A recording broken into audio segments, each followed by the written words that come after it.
The College of DuPage swears in its newest Board of Trustees members. The jury's out. The annual Juried Student Art Exhibit is coming back to COD. And music and dancing breaks out on campus. All that and much more on this edition of Courier TV News.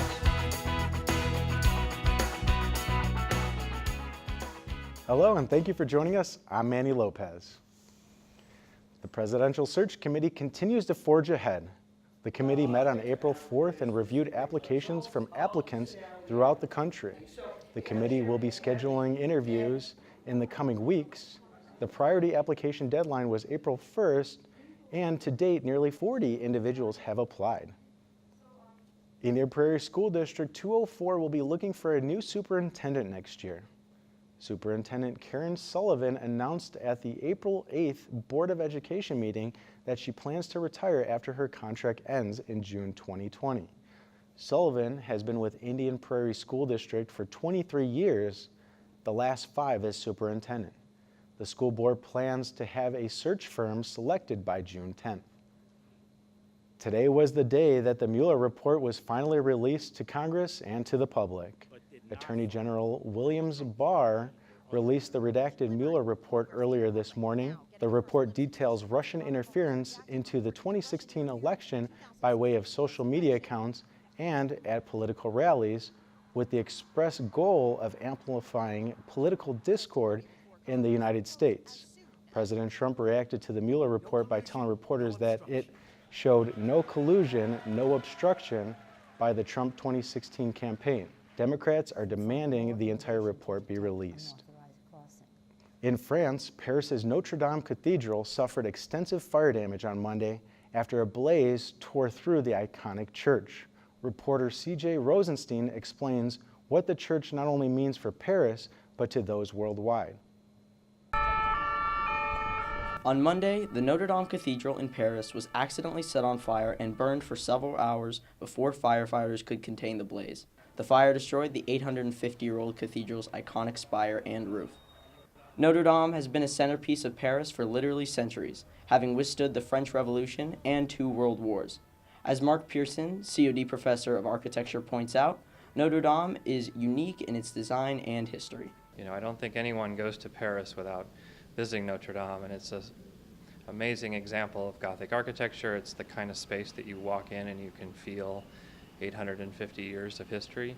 The fire at Notre Dame Cathedral was not only devastating to those who appreciate architecture and history, but to the faithful worldwide. The tragedy happening at the start of the Catholic Holy Week. According to Dr. Jeff Wasserman, professor of world religion, the cathedral does more than just house the worshipers. What cathedrals have been is a physical construction where you can place symbolism, put it in stained glass windows, make images or set up scenes and things like that, use art and various things, and the structure of a cathedral is designed to display the majesty and the awesomeness of the creation and the God who created it. Not everything was lost. Several artifacts and paintings were saved from the fire, and now restoration plans are underway to rebuild the cathedral. For Courier TV News, I'm CJ Rosenstein. French President Emmanuel Macron wants Notre Dame Cathedral to be rebuilt in 5 years. COD's art students showed off their work tonight. The college hosted the Juried Student Art Exhibit opening reception. It was in the Cleve Carney Art Gallery at the college. The jury displayed featured 2-dimensional and 3-dimensional works of art by students at the college. The event was free and open to the public. For more information on this and other exhibitions, contact the Cleve Carney Art Gallery at 630-942-2321. The College of DuPage hosted a retiree reception this week to honor faculty and staff who have retired or are planning to retire from the college over the next few months. Some of the retirees have served the college with 30 years or more of service and have seen the college change with time. Philosophically, the college has changed to some degree in terms of, student success and the strategies that we've used to help our students find their pathway. With so many years of service, this new transition can be bittersweet. Faculty that work here, full and part-time, the staff that works here, the people that clean buildings, the administrative assistants, they are the ones that make this place tick. And never forget it. 39 faculty and staff members were honored at the reception, which is held yearly to honor faculty and staff retiring. Each spoke briefly about their memories and were given a commemorative bowl to remember COD by. Student Life has held its Wellness Week to promote all aspects of COD students' well-being. The event featured service booths on and off campus. 4 events were held throughout the week, from light energy healing to Drunk Busters presentation demonstrating the dangers of driving under the influence. What I'm having these students do is to demonstrate, without the goggles, how it is to walk the line, walk 9 steps, heel to toe, walk in the line, and then after they do it without the goggles, we demonstrate with the goggles on, and you can see the difference between when you're sober and when you've been drinking. But wellness doesn't end after 1 week.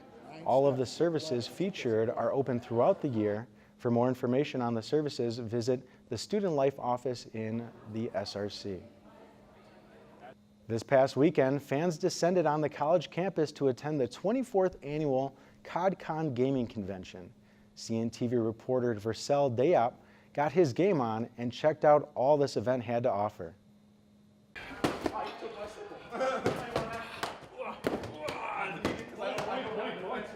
The 24th annual CODCon, a con of ice and fire, reigned over College of DuPage over this past weekend. The con was hosted by Sci-Fi Fantasy and Gaming Club and Cosplay Club. Attendees can enjoy video game tournaments, board games, live action role-playing, and a cup of tea. The con had vendors selling board games and comic memorabilia, people dressed up in cosplay inspired by their favorite characters. An important element of this event is how it brought people together. A lot of it is the people that organize it. I've made friends with them over the years. Here and other cons, they run a very casual environment where, if, when you need to get into a game, they can find you a game, kind of thing. Plus, it's local, and it's not expensive. CODCon allowed people to be themselves and interact with others who have similar interests. I think it's very friendly and inviting. Everyone here has been super sweet and super fun. I've had a lot of fun conversations. I've met a lot of really fun people, and yeah, I definitely would do it again next year. This is Versel Diop for Courier TV News. And remember, just like Jon Snow, you know nothing. Next Monday will be Earth Day. To celebrate that day, COD's Environmental Club is hosting their 2nd annual fair to promote environmental protection. This year's theme is Bees, Bats, and Butterflies. The fair focuses on how much impact those 3 species have on the environment through pollination. Several exhibitors will be on hand on why they should be protected. The fair will be held on Earth Day, Monday, April 22nd, from 10 a.m. to 2 p.m. in the Student Services Center atrium. For more information, contact Rose Arnold at environmental.cod@gmail.com. The College Dance will present its annual spring dance concert on Friday, April 19th at 7:30 p.m. in the Belushi Performance Hall at the McKinnich Arts Center. The show will feature modern, jazz, ballet, and contemporary dance styles and will be choreographed by guest choreographers, dance faculties, and performances by COD dancers. For some students, this show is a culmination of their experience in the program and one last hurrah. Tickets for the events are $10 for general admission and $5 for students. For ticket and information, call 630-942-4000. The College Music Department will be showcasing the COD Percussion Ensemble. It's a tour around the world of its percussions for Music Fridays at noon on April 19th in room 140. The concert is free and open to the public. For more information on Music Fridays, contact Lee Kesselman at KESSELMA@COD.org. turning.edu. The College of Music will present its annual spring student music recitals starting on May 5th with the DuPage Choral. On May 6th, the DuPage Community Concert Band. On May 7th, the Chamber Orchestra. On May 8th, the Percussion Ensemble. And May 9th, Chamber Singers and Concert Choir. All concerts begin at 7:30 p.m. and are held in the Belushi Performance Hall at the McKinney Arts Center. Tickets for the concerts are $6 for general admission. For tickets and information, call 630-942-4000. Up next, check out what's happening in our Community Roundup. Naperville's favorite Christmas destination will not be returning this year. The Christkindl Market is closing its doors after 3 years running. The Christkindl Market drew over 200,000 visitors from across the state and established itself as an outpost to the Chicago Christkindl Market. German American Events, who runs the market, plans to open a new location for this holiday season. The Ribfest has found a new home in Romeoville. For 30 years, the Ribfest has made its home in Knock Park, but planned renovations to its softball field have forced them to move. The 2019 Ribfest is still scheduled to be held at Knock Park, with plans to roam to Romeoville in 2020. The Turning Point Autism Foundation is running test drives for autism awareness.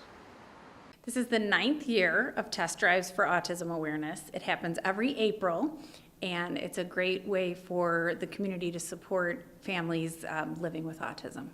For a full list of participating dealers, visit Turning Point's website at www.turningpointautismfoundation.org.